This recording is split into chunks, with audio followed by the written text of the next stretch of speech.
Transformers Cyberverse.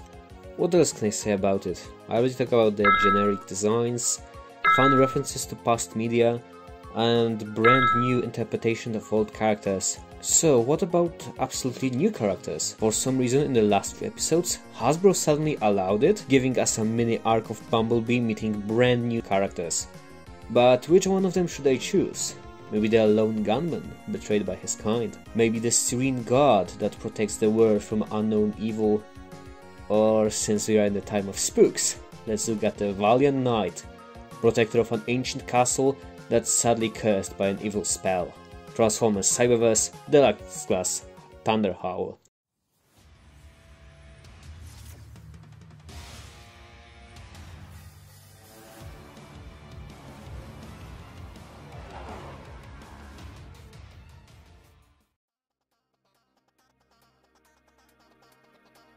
Thunderhowl was introduced in the 55th episode of Transformers Cyberverse, named after himself. In it, Bumblebee and Chromia are searching for pieces of Windblade's mind after she overloaded herself to defeat the Quintessons. During the travel, they go into the Crystal City, an ancient labyrinth filled with danger.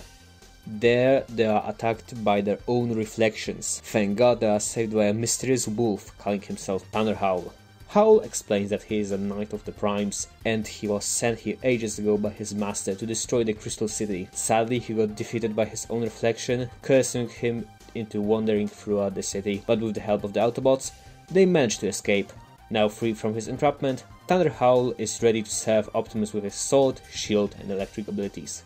Released in the 4th wave of Cyberverse Deluxes, Thunderhowl stands 13 cm tall, being cast in mostly green plastic. Yeah, as you will notice, this toy is probably based on an earlier concept art, making him stand out next to all the other Cyberverse Deluxes. My biggest issue is the head, since it depicts his battle mask, but with visible eyes. If you want a more accurate toy, I would suggest getting the Ultra Class toy, but that one has different issues. Thunderhowl has a unique design. I know we had a lot of robot swordsmen in the franchise, but they were either fully robotic or were styled after Eastern warriors, while Thunderhowl is mostly a European knight, really reminding me of the Age of Extinction toyline, especially with all these spikes, trims and the skirt flaps. I can say I also really like the wolf head on the chest. It looks like a giant clan emblem, and the cape that will form the tail, I will talk about that later. In the articulation department, his head can rotate, shoulders are ball jointed, shoulder plates can rotate, basic bend in the elbow, and ball jointed wrist, which allows him to rotate it and move it down a bit. Thanks to the transformation, his shoulder can bend inward in like a pseudo butterfly joint. Thighs are ball jointed. The skirt can also rotate. Bend the knees, rotate in the thighs. His leg can bend inward, but that's mostly for transformation, and his feet are ball jointed. As with all the Cyberverse Deluxes, his articulation is rather nice. True, all the spiky bits kinda limit the movement, but you can pull off some nice poses, mainly if you use his included accessories. His sword, shield, a really Power Rangers blast effect that looks like a bolt of lightning, and the head of McAdams. So first, the head.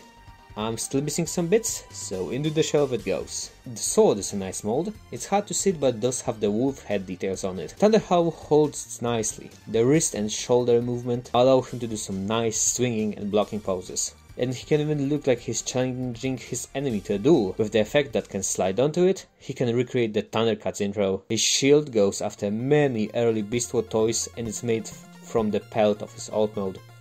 I like how big and wide it is. It feels like a really nice shield. Okay, so we are finished with the pretty nice robot mode. Let's move on to the beast mode. Thunderhowl, transform! And man, it's a one unique transformation. Yeah, arms become front legs, legs become back, etc. That's standard. But the body transformation, the dude folded himself up like a sandwich to turn the stocky wide knight into a sleek long wolf. I don't know what the other transformer changes in this unique way. Sadly, unique transformation doesn't mean it's a good alt mode. Thunderhowl transforms into a mechanical wolf that is pretty bricky. Even though it has articulation, carrying over all the limb movement, and the only articulation unique to this mode is the wolf head, which can now open. It can also interact with the thunder effect. You can slit it onto his tongue to show Thunderhowl shooting lightning. As mentioned earlier, the shield now forms the back of the wolf, so you better not lose it, since it makes for the most of the bulk of this mode. And I don't think the sword stores anyway, but Howl can hold it in his jaw though. You can also give him some bigger swords to recreate that one Dark Souls boss. So in my final opinion, Thunderhowl is an entertaining toy. He's unique and fun. I all over love his character. Dude reminds me of Beast Wars Silverbolt. I would love for him to return somehow in modern media. I'm sure it would be easy to introduce him, either as a Maximal Knight, maybe he's one of the first Maximal, that's why the Maximal's logo is a wolf, or maybe he's the wolf that Maxima rode into battle, or he's an Autobot from the current times that crashed in medieval London, starting the myth of werewolves. I'm sure there is some fun potential with him. So if you ever see this toy, remember to pick it up, with only issue being that for some dumb reason he's really rare. The only reason I got mine is that I picked him up on TF Nation. At least he got reissued in the Dinobots U9 line, sadly missing Mac's head. Thank you all for watching, like, subscribe, check out all my social media, and don't forget to stay spooky!